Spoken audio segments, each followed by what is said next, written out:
Murdoch and Janet McKenzie.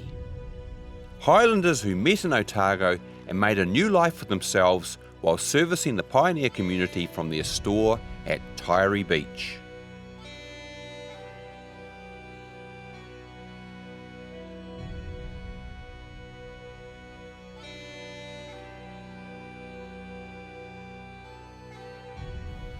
Murdoch McKenzie was born just to the west of here at Dornaclair in Strathpeffer near Dingwall in 1834. Now, this is an ancient landscape, rich in Neolithic tombs and the site of the largest ever Bronze Age gold haul ever found in Scotland.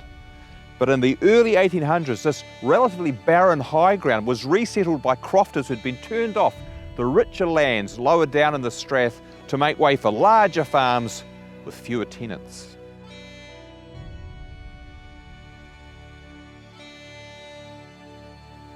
They scratched out a living, but it was a type of subsistence farming that really had no future.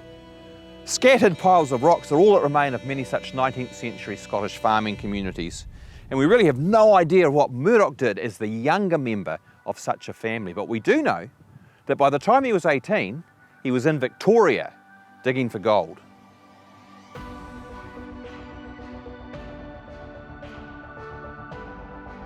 Murdoch remained in Australia for 8 years, working alongside future New Zealand Premier Richard Seddon, and spending time in Queensland as well as working as a coach driver between Melbourne and the diggings.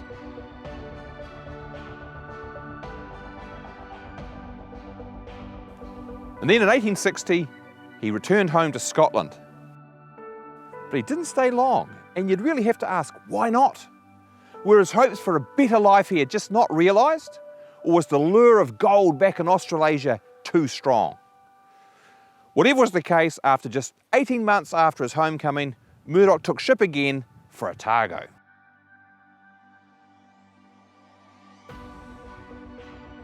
He had missed the assisted fares still available to young single men just a year earlier and had to pay for his steerage passage on the ship Nelson. With the gold rush in full swing, Otago no longer needed to subsidise young single Scotsmen to come to the province. But the huge influx of miners from all over the world still included a large proportion of Scots, come to seek their fortune in a settlement that was by then well known in Scotland.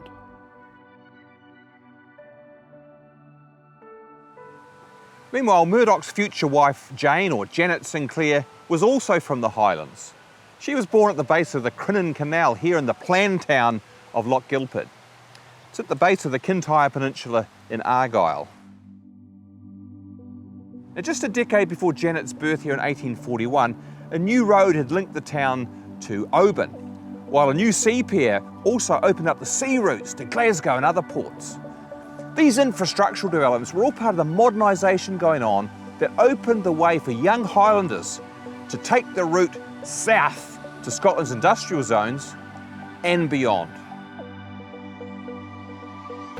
Janet came to Otago on the Vectis in 1864, probably as an assisted immigrant, young women being in demand to service domestic labour in Otago and to rebalance the genders after the hordes of young men who had come to follow the gold. Such was the demand that even cargo boats like the Vectis had been pressed into service as immigrant ships, leading to complaints from its passengers about its inferior accommodation and provisions. We don't know how, when or where Jane and Murdoch met, but as fellow Highlanders far from home and looking to build a new life in the colony, they were an ideal match. And Murdoch's early gold prospecting must have been successful too, because he was soon able to buy some bush-covered land here at Taieri Mouth. After their marriage in Dunedin in 1868, the couple got a coach down here to Tea Tree and then travelled by boat down the Taieri River to its mouth.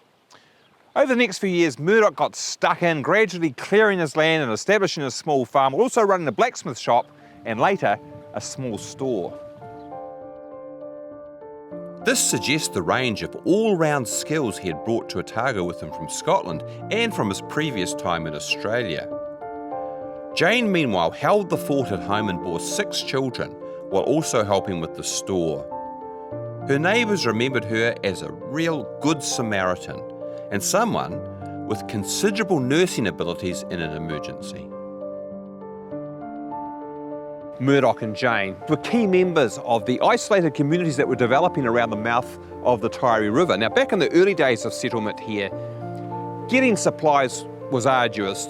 It involved a journey for the residents along the Akaturi Road over the other side of the river down to the sole store at Taieri Mouth. And it could take a whole day. But when Murdoch opened his store at Taieri Beach in 1870, getting basic supplies became a whole lot easier.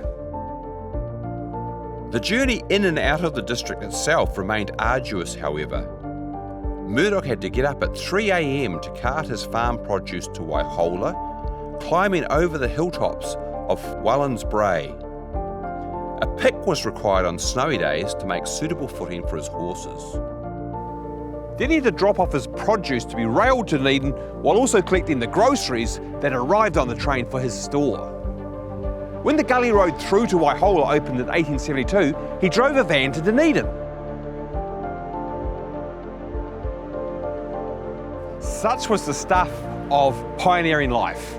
The gradual improvement in infrastructure as roads, bridges and railway lines made transport quicker and more efficient was essentially the backdrop to the life of people like Murdoch and Jane. And developing the social and economic links that fostered the growth of small communities like Taieri Mouth was essentially their life's work. The innovative and hard-working Murdoch died here in 1894, aged 64, after a protracted illness. Jane and her family then moved to Dunedin, where she had a very long widowhood herself until her death in 1925.